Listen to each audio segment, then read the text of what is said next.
ওই যে কথাতেই আছে, ভালো খাবারের জন্য বেশি কিছু লাগে না, লাগে শুধুমাত্র একটা দারুণ চিকেন শিক কাবাব। তো চলো দেখে নেওয়া যাক কিভাবে বানালাম। কিছুটা চিকেনের পেস্ট তৈরি করে নিয়েছিলাম উইথ সাম মশলা। কি কি ছিল তার মধ্যে? ছিল একটা চিকেন ব্রেস্ট, দুটো কাঁচা লঙ্কা, টমেটো, ক্যাপসিকাম, আদা রসুনটাকে ভালো করে ছাড়িয়ে নিয়েছিলাম, আর কিছু আমার পছন্দ মতো গরম মশলা।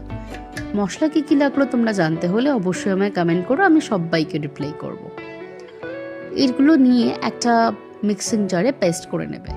পেস্ট করে নেওয়ার পরে তার মধ্যে রেগুলার মশলা, জিরে গুঁড়ো, ধনে গুঁড়ো, হলুদ গুঁড়ো, নুন আর কাশ্মীরি লঙ্কার গুঁড়ো মিশিয়ে ভালো করে মেখে নেবে।